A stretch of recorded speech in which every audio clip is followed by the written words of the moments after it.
स्त्रियों को सबसे अधिक शर्म कब लगती है? मित्रों, आज मैं आपको बहुत ही काम की जानकारी लेकर के आया हूं।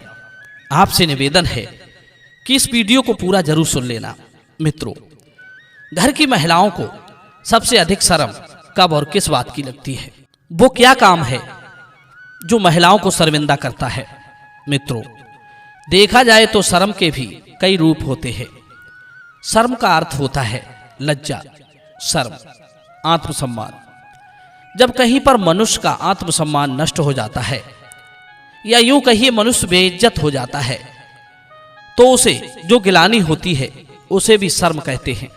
कोई प्रतिष्ठित व्यक्ति को उसके किसी निंदित कर्म के कारण उसकी प्रतिष्ठा नष्ट हो जाती है और जब वो समाज के सामने आता है तो उस समय उसे जो गिलानी होती है उसे भी शर्म कहते हैं। कई बार हंसी के पात्र बनने पर भी शर्म होती है। कई बार कुछ विशेष लोगों से उनके सामने आने जाने से शर्म लगती है। उस शर्म का एक अलग रूप होता है। सरल भाषा में कहें तो जिस कर्म से आपकी नजरें और सर नीचे की ओर झुक जाए, नजर से नजर ना मिला सको, तो ऐसी स्थिति को भी शर्म कहते हैं। जिस बात से मनुष्य अपने आप को छुपाने का प्रयास करे तो उसे भी शर्म समझना चाहिए। कई स्थानों पर शर्माना अच्छा होता है और कई स्थानों पर शर्म करना हानिकारक भी होता है। जिस जगह अपने अधिकार की, आत्मसम्मान की बात हो, वहां पर तो शर्म करनी ही नहीं चाहिए। जिस जगह शर्माने से ही आपकी प्रतिष्ठा, आपका आत्मसम्मान बचता हो, वहां शर्म करना जरूरी है। महिलाओं के विषय में कहा गया है कि शर्म हया स्त्रियों का आभूषण होता है। जिस स्त्री में शर्म नहीं होती वो स्त्री ज्यादा अच्छी नहीं कही गई है। स्त्री लज्जा की देवी होती है। स्त्री की लाज ही उसकी नारीत्व की पहचान है। जिस स्त्री में लज्जा नहीं होती वो स्त्री जाति के लिए एक अपयश का प्रतीक है। परंतु बंधु, मैं यहां पर इस लज्जा की बात नहीं कर रहा हूं। कोई भी स्त्री अपने धर्म अनुसार दायित्व की पूर्ति नहीं कर पाती है तो उसे शर्मिंदगी का सामना करना पड़ता है। जिस जगह स्त्री का आत्मसम्मान जाता हो वो काम नहीं करना चाहिए। कभी कभी अचानक से ऐसा हो जाता है जहां आत्मसम्मान जाने की बात आ जाती है तो वो मनुष्य को डूब मरने वाली बात हो जाती है। मित्रों, वो कौन सी बात है जहां स्त्री को सबसे बड़ी शर्म की, सबसे बड़े आत्मसम्मान की बात होती है?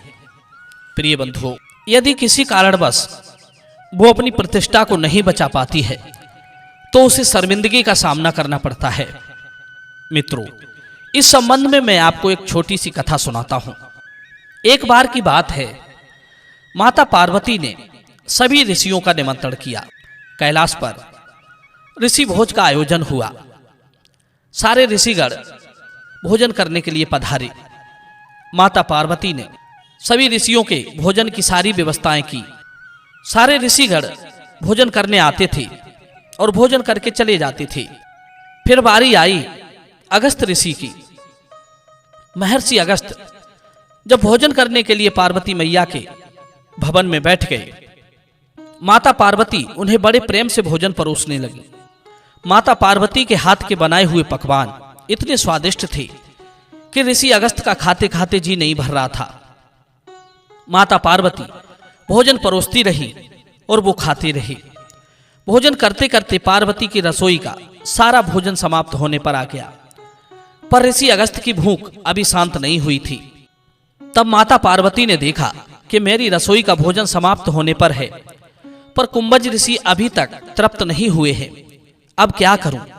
यदि आज महर्षि अगस्त मेरे यहां से भूखे ही उठ गए तो ये मेरे लिए बहुत बड़ी लज्जा की बात होगी।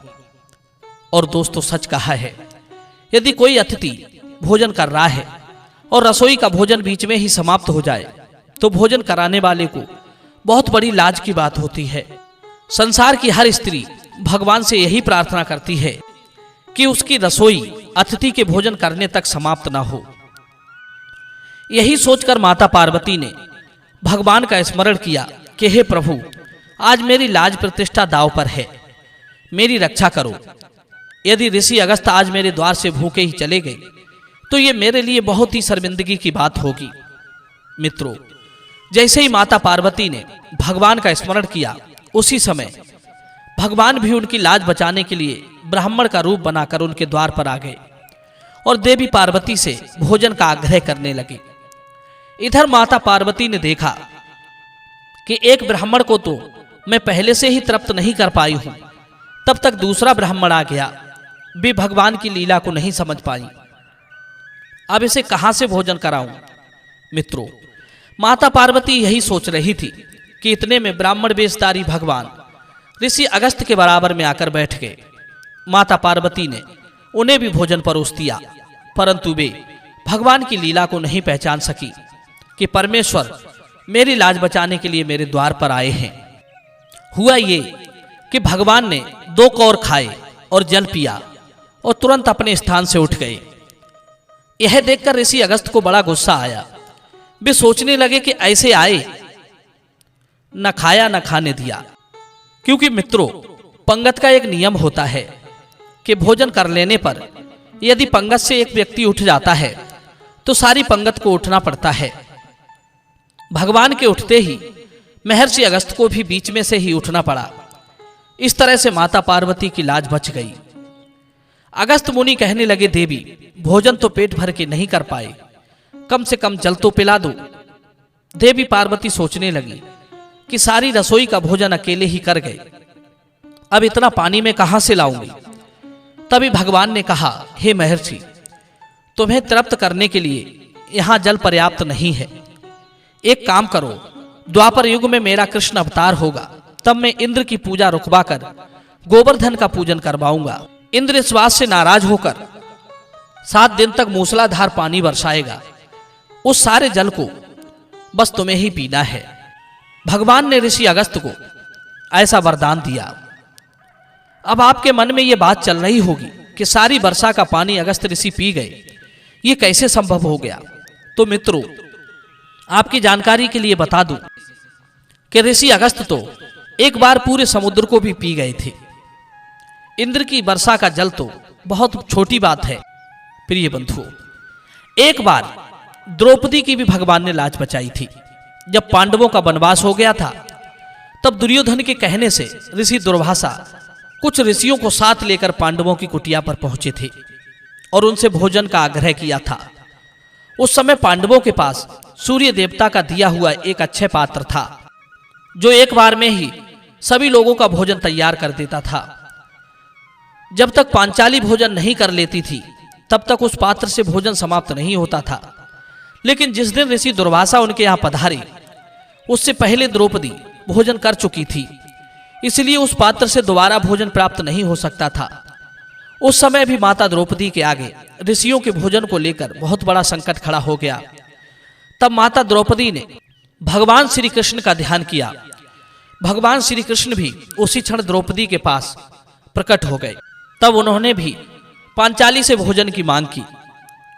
मित्रों, द्रौपदी ने उस अच्छे पात्र में देखा तो उसमें एक चावल का दाना बचा हुआ था, जिसे भगवान कृष्ण को खाने को दे दिया। भगवान कृष्ण के खाते ही सारा संसार तृप्त हो गया। ऋषि दुर्वासा जो स्नान करने गए थे, उन्हें लगा कि वे पहले से ही बहुत तृप्त हो चुके हैं, इसलिए चुपचाप यहां से निकलने में ही भलाई है। वे सारे ऋषिगण वहां से चुपचाप चले गए। इस तरह से भगवान ने द्रौपदी की लाज बचाई। मित्रों, एक बार माता सीता के पास ऋषि दुर्वासा जी गए। जब वे ऋषि वाल्मीकि के आश्रम में रहती थी, ये उस समय की बात है, तब उन्होंने वहां भोजन की मांग की। उस समय माता सीता ने हनुमान जी का आह्वान किया, जो उस समय अपने घर सुमेरु अपनी माता अंजनी के पास गए थे। उस समय माता सीता की लाज भी दांव पर थी। तब हनुमान ने देवताओं से कल्प वृक्ष लाकर माता सीता को दिया, जिससे दिव्य भोजन बनाकर माता सीता ने ऋषि दुर्वासा को जिमाए। उस समय भी माता सीता बहुत बड़े धर्म संकट में फंसी हुई थी। तब संकट मोचन हनुमान ने उनका संकट दूर किया था। जिस बहन की, जिस मां की रसोई कम पड़ जाए और अतिथि भूखा रह जाए, इससे बड़ी शर्म की बात उनके लिए और कोई नहीं होती। मित्रों, ये कहानी आपको कैसी लगी, आप हमें कमेंट में जरूर बताना। मिलते हैं अगली वीडियो में नई चर्चा के साथ। आप सभी का बहुत बहुत धन्यवाद। जय श्री कृष्ण।